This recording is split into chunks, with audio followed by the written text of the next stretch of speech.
सर्वमंगलमांगल्ये शिवे सर्वार्थसाधिके शरण्ये त्र्यंबके गौरी नारायणि नमोस्तुते। ಕೆಎಸ್ ಗಾನ ಮಂದಿರ ವೀಕ್ಷಕ ಬಾಂಧವರೆಲ್ಲರಿಗೂ ನಮಸ್ಕಾರ ಮತ್ತು ಸ್ವಾಗತವನ್ನು ಕೋರುತ್ತಾ ನಾನು ನಿಮ್ಮ ಅಧ್ಯಾತ್ಮ ಚಿಂತನಕಾರ, ಪ್ರವಚನಕಾರ ಹಾಗೂ ಚಲನಚಿತ್ರ ಸಾಹಿತಿ ಶರಣಕುಮಾರ್ ಹಿರೇಮಠ್ ಗಜೇಂದ್ರಗಿರ. ವೀಕ್ಷಕ ಬಾಂಧವರೇ, ಇವತ್ತೊಂದು ಅದ್ಭುತವಾಗಿರುವಂಥ ವಿಚಾರವನ್ನು ನಿಮ್ಮೆಲ್ಲರ ಎದುರಿಗೆ ನಾನು ತಗೊಂಡ್ಬಂದಿದ್ದೇನೆ. ಆ ವಿಷಯಕ್ಕೆ ಬರೋಕಿನ ಪೂರ್ವದೊಳಗೆ ನೀವೆಲ್ಲರೂ ನಮ್ಮ ಚಾನಲನ್ನು ಹೊಸದಾಗಿ ನೋಡ್ತಿದ್ರೆ ಸಬ್ಸ್ಕ್ರೈಬ್ ಮಾಡಿ, ಲೈಕ್ ಮಾಡಿ, ಶೇರ್ ಮಾಡಿ, ಕಮೆಂಟ್ ಮಾಡಿ ಅಂತ ಹೇಳ್ತಾ, ಹಾಗಾದರೆ ತಡ ಮಾಡೋದು ಬೇಡ. ವೀಕ್ಷಕ ಬಾಂಧವರೇ, ಒಂದು ವಿಶೇಷವಾಗಿರುವಂಥ ಸಂಚಿಕೆಯನ್ನು ನಾವು ಮಾಡ್ತಾ ಇದ್ದೀವಿ. ಇವತ್ತೊಂದು ವಿಶೇಷವಾಗಿರುವಂಥ ವಿಷಯವನ್ನು ನಿಮ್ಮೆದುರಿಗೆ ನಾನು ಹೇಳ್ತಾ ಇದ್ದೀನಿ. ಏನು ಅಂತಂದರೆ, ಇವತ್ತು ಮಾರ್ಚ್ ತಿಂಗಳ 10ನೇ ತಾರೀಕು ಅಮಾವಾಸ್ಯೆ ದಿವಸ. ಅಮಾವಾಸ್ಯೆ ಅಂತ ಈ ಅಮಾವಾಸ್ಯೆಯ ದಿವಸ ಏನನ್ನು ಮಾಡಬೇಕು, ಯಾವ ರೀತಿಯಾಗಿ ಪೂಜೆಯನ್ನು ಮಾಡಬೇಕು, ಯಾವ ರೀತಿಯಾಗಿ ಮಾಡಿದ್ರೆ ಒಳ್ಳೆಯದಾಗ್ತದೆ ಅನ್ನುವಂಥ ವಿಚಾರವನ್ನು ಹೇಳ್ತೀನಿ. ಅದರಲ್ಲೂ ಇವತ್ತು ವಿಶೇಷವಾಗಿ ಏನು ಬಂದಿದೆ ಅಂತಂದರೆ ಆದಿತ್ಯವಾರದ ಅಮಾವಾಸ್ಯೆ ಅಂತ ಹೇಳ್ತಾರೆ. ಈ ಆದಿತ್ಯವಾರದ ಅಮಾವಾಸ್ಯೆ ಏನೆಲ್ಲ ಒಳ್ಳೆಯದನ್ನು ಮಾಡ್ತದೆ, ಏನೆಲ್ಲ ಲಾಭದಾಯಕವಾಗಿದೆ ಅನ್ನುವಂಥ ವಿಚಾರವನ್ನು ನಾನು ನಿಮ್ಗೆ ತಿಳಿಸ್ಕೊಡ್ತೇನೆ. ಅಮಾವಾಸ್ಯೆ ಅನ್ನುವಂಥದ್ದೇ ಶ್ರೇಷ್ಠ. ಈ ಅಮಾವಾಸ್ಯೆ, ಪೌರ್ಣಿಮೆ, ಶುಕ್ರವಾರ, ಮಂಗಳವಾರ ಇವೆಲ್ಲ ಏನು ಅಂತಂದರೆ ಉತ್ತಮವಾಗಿರುವಂಥ ದಿನಗಳು ಅಂತ ಹೇಳ್ತಾರೆ. ಗುರುವಾರ ಇವೆಲ್ಲವುಗಳಲ್ಲಿ ನಾವೇನು ಮಾಡಬೇಕಾಗುತ್ತೆ ಅಂತಂದರೆ ದೇವರ ಧ್ಯಾನವನ್ನು, ಪೂಜೆಯನ್ನು ಮತ್ತು ಕೆಲವು ಮಂತ್ರಗಳನ್ನು, ವಿಶೇಷವಾಗಿ ಸಾಧಕರನ್ನು ತನಿಸ್ಕೊಂಡಿರೋರು ಏನು ಮಾಡ್ತಾರೆ ಅಂತಂದರೆ ಈ ದಿನಗಳಲ್ಲಿ ಸಾಧನೆಯನ್ನು ಮಾಡ್ತಾರೆ. ಕೆಲವು ಇನ್ನೂ ಹೆಚ್ಚು ಸಾಧನೆಯನ್ನಾಗಬೇಕು ಅಂತಂದರೆ ಈ ರೀತಿಯಾಗಿ ಆದಿತ್ಯವಾರದ ಅಮಾವಾಸ್ಯೆ ದಿವಸ ಏನು ಮಾಡಬೇಕು ಅಂತಂದರೆ ವಿಶೇಷವಾಗಿರುವಂಥ ಸಾಧನೆಯನ್ನು ಮಾಡಿಕೊಳ್ಬಹುದು. ಸಾಧಕರಾದವರು ಇಂಥ ದಿನಗಳನ್ನು ಹುಡುಕ್ತಿರ್ತಾರೆ, ಅವರು ಇಂಥ ದಿನಗಳಲ್ಲಿ ಸಾಧನೆಯನ್ನು ಮಾಡ್ತಾರೆ ಅನ್ನುವಂಥದ್ದು ಒಂದು ನಂಬಿಕೆ.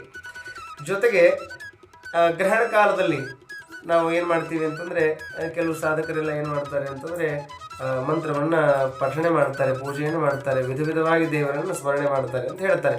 ಹಾಗಾದರೆ ಅವರವರ ಭಾವಕ್ಕೆ ಅವರವರ ತೆರನಾಗಿ ಅವ್ರು ಮಾಡ್ತಾರೆ. ಇರಲಿ, ಯಾವ ದಿನದಲ್ಲಾದರೂ ದೇವರನ್ನು ಧ್ಯಾನ ಮಾಡ್ಬೋದು, ಯಾವ ದಿನದಲ್ಲಾದರೂ ದೇವರನ್ನು ಪ್ರಾರ್ಥನೆಯನ್ನು ಮಾಡಬಹುದು. ಕೆಲವು ದಿನಗಳನ್ನು ಇಂಥದಕ್ಕೆ ಅಂಥೇಳಿ ಆರಿಸ್ಕೊಂಡಿದ್ದಾರಲ್ಲ, ಹಾಗಾಗಿ ಈ ಮಾತನ್ನು ಹೇಳಬೇಕಾಗಿದೆ.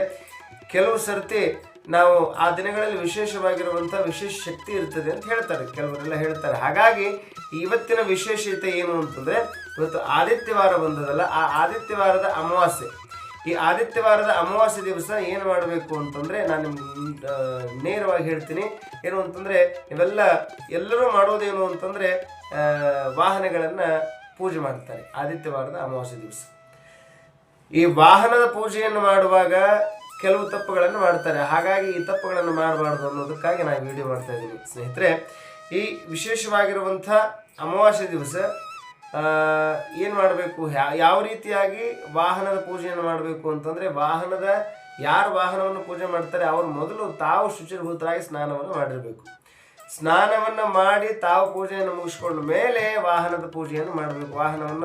ಅದನ್ನು ಶುಭ್ರವಾಗಿ ತೊಳೆದು ಆಮೇಲೆ ಅದಕ್ಕೆ ವಿಭೂತಿ ಇವೆಲ್ಲ ಇತ್ಯಾದಿಗಳನ್ನು ಅವಕ್ಕೆ ಆ ವಾಹನಕ್ಕೆ ಹಚ್ಚಿ ಊದುಬತ್ತಿ ಇವೆಲ್ಲ ಬೆಳಗಿದಾಗ ಏನಾಗ್ತದೆ, ಆ ವಾಹನ ನಮ್ಮ ಜೊತೆಗೆ ಅಂದರೆ ನಮ್ಮನ್ನು ಕಾಪಾಡುವಂಥದ್ದು ಯಾವುದು ಅಂದರೆ ವಾಹನ. ನಮ್ಮನ್ನು ಇಲ್ಲಿಂದ ಇನ್ನೊಂದು ಊರಿಗೆ ಕರ್ಕೊಂಡು ಹೋಗುವಂಥದ್ದು ಯಾವುದು ಅಂತಂದರೆ ವಾಹನ. ಆ ವಾಹನಕ್ಕೆ ನಾವು ಎಷ್ಟು ಗೌರವ ಕೊಡ್ತೀವಿ ಅಷ್ಟು ನಮ್ಮನ್ನು ಅದು ಗೌರವಿಸುತ್ತೆ ಅಂತ ಹೇಳ್ತಾರೆ. ಹಾಗಾಗಿ ನಮ್ಮನ್ನು ಜೋಪಾನವಾಗಿ ಕರ್ಕೊಂಡು ಹೋಗುವಂಥ ಆ ವಾಹನವನ್ನು ನಾವು ಹೇಗೆ ನೋಡ್ಕೋಬೇಕು ಅಂತಂದರೆ, ಈ ಆದಿತ್ಯವಾರದ ಅಮಾವಾಸ್ಯೆ ದಿವಸ ಪೂಜೆಯನ್ನು ಮಾಡುವಾಗ, ಪೂಜೆ ಮಾಡುವಂಥವ್ರು ಅಮಾವಾಸ್ಯೆ ದಿವಸ ಯಾರೇ ಪೂಜೆ ಮಾಡ್ರಿ, ಆ ಪೂಜೆ ಮಾಡುವಾಗ ಮೊದಲು ತಾವು ಶುಭ್ರತೆಯನ್ನು ಕಾಪಾಡಿಕೊಳ್ಬೇಕು. ಮಾಡುವಂಥವ್ರು ಮೊದಲು ಸ್ನಾನವನ್ನು ಮಾಡಿ ನಂತರ ಆ ವಾಹನದ ಪೂಜೆಯನ್ನು ಮಾಡಿದರೆ ಭಾಳ ಒಳ್ಳೆಯದಾಗ್ತದೆ. ಕೆಲವರೆಲ್ಲ ಏನು ಮಾಡ್ತಾರೆ, ಸ್ನಾನ ಅಂದರೆ ಮೊದಲು ವಾಹನವನ್ನು ತೊಳೆದು ಆಮೇಲೆ ನಾವು ಸ್ನಾನ ಮಾಡಿದ್ರಾಯ್ತು ಅಂತೇಳಿ ಆ ತಪ್ಪನ್ನು ಮಾಡಬೇಡಿ. ಆ ತಪ್ಪು ಮಾಡೋದ್ರಿಂದ ಕೆಲವು ಅಪಶಕನಗಳಾಗ್ತವೆ ಅನ್ನುವಂಥ ಮಾತನ್ನು ಹೇಳ್ತಾ, ಹಾಗಾದರೆ ನಿಮ್ಮಲ್ಲಿ ನೀವು ಏನಾದರೂ ವಾಹನವನ್ನು ಪೂಜೆ ಮಾಡಬೇಕಾದ್ರೆ ಮೊದಲು ನೀವು ಸ್ನಾನವನ್ನು ಮಾಡಿ ನಂತರ ಆ ವಾಹನದ ಪೂಜೆಯನ್ನು, ವಾಹನವನ್ನು ತೊಳೆದು ಮತ್ತೆ ಪೂಜೆಯನ್ನು ಮಾಡಬೇಕು ಸ್ನೇಹಿತರೆ ಅನ್ನುವಂಥ ಮಾತನ್ನು ಹೇಳ್ತಾ, ಮತ್ತು ಇವತ್ತಿನ ವಿಶೇಷತೆ ಏನು ಅಂತಂದರೆ, ಈ ಆದಿತ್ಯವಾರ ಬಂದಿರುವುದಾಗಿ ನೀವೆಲ್ಲ ಏನು ಮಾಡ್ರಿ ಅಂದರೆ ಲಕ್ಷ್ಮೀ ಮಂತ್ರವನ್ನು ಹೇಳ್ಕೊಂಡ್ರಿ ಅಂತಂದರೆ ಭಾಳ ಶ್ರೇಷ್ಠತೆಯನ್ನು ಪಡ್ಕೊಳ್ತೀರಿ. ಆ ಮಂತ್ರವನ್ನು ಒಂದು 108 ಸಾರಿ ಅಥವಾ 1008 ಸಾರಿ ಈ ರೀತಿಯಾಗಿ ನೀವು ಆ ಲಕ್ಷ್ಮೀ ಮಂತ್ರವನ್ನು ಹೇಳಿದ್ದೇ ಆದರೆ ನಿಮಗೇನಾಗ್ತದೆ ಅಂತಂದರೆ ಲಕ್ಷ್ಮಿಯ ಕಟಾಕ್ಷವಾಗ್ತದೆ, ಲಕ್ಷ್ಮಿಯ ಕೃಪೆ ಆಗ್ತದೆ, ನಿಮಗೆ ಧನಧಾನ್ಯ ಸಂಪತ್ತು ಬರುತ್ತದೆ ಅನ್ನುವಂಥ ಮಾತನ್ನು ಹೇಳ್ತಾ, ಹಾಗಾದರೆ ಆ ಮಂತ್ರ ಯಾವುದು ಅನ್ನುವಂಥದ್ದನ್ನು ನಾನು ನಿಮ್ಗೆ ಹೇಳ್ತೀನಿ, ನೀವು ಸರಿಯಾಗಿ ಅದನ್ನು ಕೇಳಿಸ್ಕೊಳ್ಳಿ. ಓಂ ಶ್ರೀಂ ಮಹಾಲಕ್ಷ್ಮೀ ನಮಃ. ಓಂ ಶ್ರೀ ಮಹಾಲಕ್ಷ್ಮೀ ನಮಃ. ಓಂ ಶ್ರೀ ಮಹಾಲಕ್ಷ್ಮೀ ನಮಃ. ಓಂ ಶ್ರೀ ಮಹಾಲಕ್ಷ್ಮೀ ನಮಃ. ಓಂ ಶ್ರೀ ಮಹಾಲಕ್ಷ್ಮೀ ನಮಃ. ಓಂ ಶ್ರೀ ಮಹಾಲಕ್ಷ್ಮೀ ನಮಃ. ಓಂ ಶ್ರೀ ಮಹಾಲಕ್ಷ್ಮೀ ನಮಃ. ಸ್ನೇಹಿತರೆ, ಗೊತ್ತಾಯ್ತಲ್ಲ, ಇವತ್ತು ಈ ವಿಶೇಷವಾಗಿರುವಂಥ ಆದಿತ್ಯವಾರದ ದಿವಸ ಈ ಅಮಾವಾಸ್ಯೆ ಬಂದದ. ಈ ಅಮಾವಾಸ್ಯೆಗೆ ನಾವು ಲಕ್ಷ್ಮೀ ಕಟಾಕ್ಷವನ್ನು ಹೊಂದಲಿಕ್ಕೆ, ಅಂದರೆ ನಮ್ಮಲ್ಲಿ ಹಣ ಬರಲಿಕ್ಕೆ ಮತ್ತು ನಮ್ಮ ಬಡತನ ನೀಗಲಿಕ್ಕೆ ಏನು ಮಾಡಬೇಕು ಅಂದರೆ ಈ ಮಹಾಮಂತ್ರವನ್ನು, ಈ ಏನು ಅದ್ಭುತವಾಗಿರುವಂಥ ಲಕ್ಷ್ಮಿಯ ಮಹಾಮಂತ್ರವನ್ನು ನೀವು ಹೇಳಿದ್ದೆ ಆದರೆ ಬಹಳ ಉತ್ತಮವಾಗಿರುವಂಥ ನಿಮಗೆ ಏನಾಗ್ತದೆ ಅಂದರೆ ರಿಸಲ್ಟ್ ಸಿಗ್ತದೆ ಅನ್ನುವಂಥ ಮಾತನ್ನು ಹೇಳ್ತಾ, ಹಾಗಾದರೆ ನೀವು ಇವತ್ತಿನ ದಿವಸ ಸಾಧ್ಯವಾದರೆ 108 ಸಾರಿ ಮಾಡಿ, ಇನ್ನೂ ಹೆಚ್ಚಾಗುತ್ತೆ ಅಂದರೆ 1008 ಸಾರಿ ಮಾಡಿ. ಹೀಗೆ ಹೆಚ್ಚು ಹೆಚ್ಚು ಈ ಮಂತ್ರವನ್ನು ಹೇಳಿಕೊಂಡು ನೀವು ಲಕ್ಷ್ಮಿಯ ಕೃಪೆಗೆ ಪಾತ್ರರಾಗ್ರಿ ಎನ್ನುವಂಥ ಮಾತನ್ನು ಹೇಳ್ತಾ, ಹಾಗಾದರೆ ಮತ್ತೊಂದು ವಿಡಿಯೋದೊಂದಿಗೆ ತಮ್ಮನ್ನು ನಾನು ಭೇಟಿಯಾಗ್ತೀನಿ. ಎಲ್ಲ ವೀಕ್ಷಕ ಬಾಂಧವರಿಗೂ ನಮಸ್ಕಾರ.